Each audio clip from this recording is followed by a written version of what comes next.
dengan juri Cosmi Robotik 2026 dan Bapak dan Ibu Guru SD Islam Tunas Mandiri. Perkenalkan, nama saya Davani Delisha Putri. Saya kelas 5 SD di SD Islam Tunas Mandiri.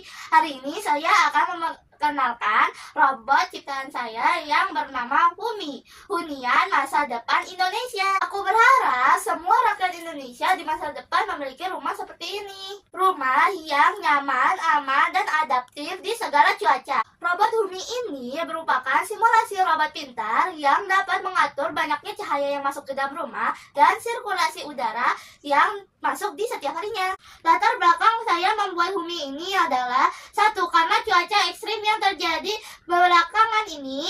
2.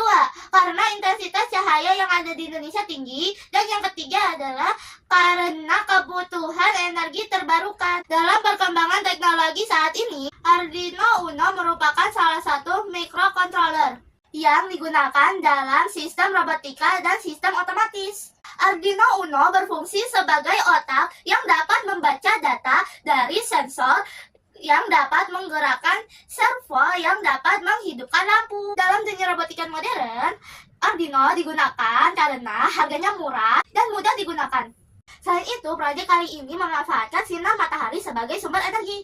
Matahari merupakan sumber energi terbesar di bumi dan merupakan energi yang dapat diperbarukan. Pada beberapa tahun ini, penggunaan solar cell mengalami peningkatan. Sistem yang dikembangkan menggunakan sensor cahaya. Aku akan menyebutkan komponen-komponen yang ada di robot ini. Untuk elektroniknya ada Arduino, kabel, servo, sensor hujan, sensor cahaya, baterai, panel surya, dan dudukan model kecil. Sedangkan bahan-bahan untuk membuat Humi ada kamis bekas, cat akrilik, busa, mika transparan, dan styrofoam. Ini hanyalah aksesoris proses filtrasi hujan. Untuk kedepannya, kita bisa membuat proyek ini juga. Sekarang aku akan menjelaskan bagaimana cara kerja robot Humi ini. Robot ini bekerja menggunakan sistem otomatis yang berbasis sensor dengan Arduino sebagai otaknya. Arduino berfungsi memproses data secara real-time. Sistem dimulai dari sensor cahaya. Sebelumnya, saya sudah melakukan pengujian sebanyak 10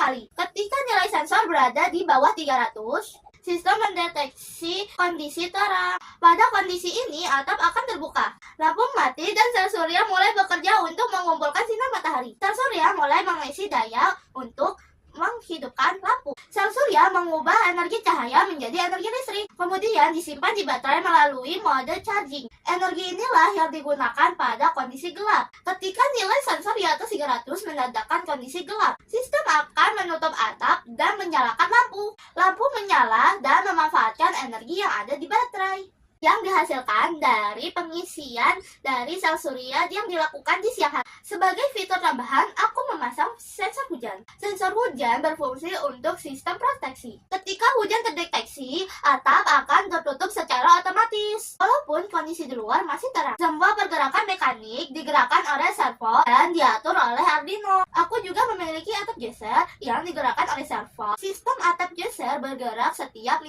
detik sekali. Pada kehidupan nyata, atap geser terbuka selama 2 jam, sehingga sistem dapat merespon dengan cepat. Nih, cara kerjanya. Saat terang, atap akan terbuka, sedangkan saat mati, atap akan tertutup. Di sini ada yang namanya servo. Servo yang sebelah sini fungsinya untuk mengangkat atap secara otomatis. Di sini juga ada servo. Nah, ini untuk mengatur gerakan atap geser. Sekarang aku akan menggerakkan atap yang kedua. Atapnya mulai terbuka dan sekarang tertutup. Sekarang aku akan mencoba untuk menguji sensor hujan. Teman-teman lihat ya, saat atap tertutup lampunya menyala.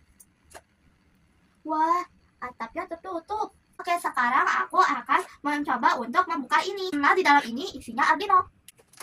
Bagian ini namanya Arduino. Simpulannya, robot yang kami kembangkan mampu bekerja secara otomatis dan responsif. Pemanfaatan sel surya dapat membuat sistem lebih efisien. Dengan hasil pengujian yang konsisten, robot ini menunjukkan bahwa teknologi sederhana dapat menjadi solusi yang aplikatif.